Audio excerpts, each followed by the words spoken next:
അപ്പോ അവരുടെ അജണ്ട പറഞ്ഞില്ലേ, ഇതാണ് അവരുടെ അജണ്ട. ഈ പറയുന്ന റോബോട്ട്സിനെ വെച്ചിട്ടെല്ലാം ഈ കുഞ്ഞിനെല്ലാം നരകം കാണിച്ച് ജീവിപ്പിക്കുന്ന ഒരു അവസ്ഥ. അതായത് ഇതിന്റെ കണ്ണും കൈയെല്ലാം റോബോട്ടിക് ആയിട്ട് ചെയ്യാൻ പറ്റും. പണമുള്ളവർക്ക് അവർക്ക് ഒരു ഐക്യവും കൈയും കാലെല്ലാം പോയാലും അവർക്ക് ചെയ്യാൻ പറ്റുന്ന രീതിയിൽ അവർ അതും ബിസിനസ് അവർ കൊണ്ടുവന്നു.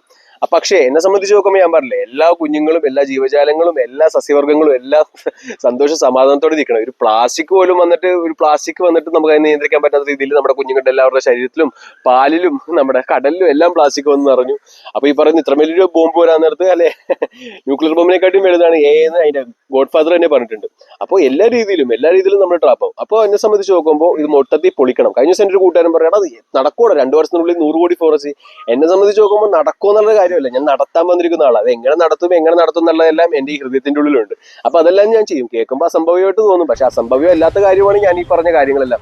ഈ പറയുന്ന റോബോട്ട്സ് വരുന്നത് ഈ കുഞ്ഞിന്റെ ശരീരം നശിക്കലും റേഡിയേഷനും ക്യാൻസറും സ്ട്രോക്കും ഹാർട്ട് അറ്റാക്കും മനുഷ്യരെല്ലാവരും റോബോട്ട്സിന്റെ അടിമയാവുന്ന ഒരു കൺസെപ്റ്റ്. അപ്പൊ അതെന്തായാലും നടക്കാൻ നിൽക്കുന്ന കാര്യം, അതായത് 100% അവർ ഉറപ്പിച്ചേക്കുന്ന കാര്യം. അപ്പൊ 100% ഉറപ്പിച്ചേക്കുന്ന കാര്യം പൊളിക്കാനാണ് ഞാൻ വന്നിരിക്കുന്നത്. അപ്പോൾ റിലാക്സ് ഫോർസ് ചെയ്യാൻ പോകുന്ന വേറൊന്നുമല്ല, എന്റെ ഈ പറയുന്ന 20 പ്രൊജക്ട് ഞാൻ അതുകൊണ്ട് തന്നെയാണ് സമസ്ത പ്രപഞ്ചത്തിന് വേണ്ടി, ഭൂമിക്ക് വേണ്ടി പ്രൊഡക്ട് ചെയ്ത്, അതായത് റീബർത്ത് ഓഫ് ഭൂമി തന്നെ. അവരുടെ ആ ഒരു പദ്ധതി അല്ലേ, വ്യവസായ കുറച്ച് അപ്പന്മാരുടെ പദ്ധതി എന്തായാലും ഞാൻ പൊളിക്കും. കാരണം എന്നെ സംബന്ധിച്ച് നോക്കുമ്പോൾ എനിക്ക് ഇനി ജീവിക്കാൻ കിടക്കുന്നേ ഉള്ളൂ ഈ ജീവിതം. അതോടൊപ്പം തന്നെ ഇതെല്ലാം ജീവിച്ചു തുടങ്ങിയിട്ടുള്ളൂ. അപ്പോൾ അവർക്ക് വേണ്ടി ഞാൻ ചെയ്യാൻ പോകുന്നത് ആർട്ടിഫിഷ്യൽ ഇന്റലിജൻസ് വെച്ച് തന്നെ സമസ്ത പ്രപഞ്ചവും ഞാൻ പച്ച പതിപ്പിക്കും.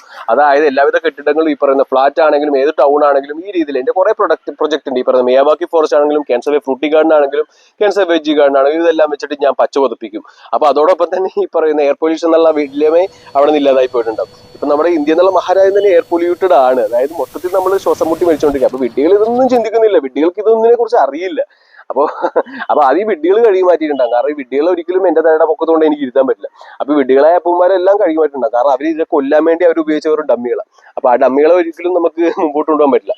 അതിനുശേഷം ഞാൻ ചെയ്യാൻ പോകുന്നത് കുളിക്കുന്നതും എല്ലാം ശുദ്ധമായ പനിനീർ തന്നെ ഇരിക്കും. അതായത് ഈ പറഞ്ഞ റോയൽ പോണ്ട് ആണെങ്കിലും ഹെർബൽ ഗാർഡൻസ് ഒക്കെ എല്ലാം ഉണ്ടാവും. അതായത് ആ ഒരു പ്രാണവായിൽ ഫൈറ്റോൺസൈഡ്സ് ഉണ്ടാവും. നിങ്ങൾക്ക് ആന്റിബയോട്ടിക് റെസിസ്റ്റൻസ് ഒക്കെ വന്നിട്ട് നിങ്ങളുടെ ശരീരത്തിൽ ഈ മരുന്ന് ഏൽക്കില്ല.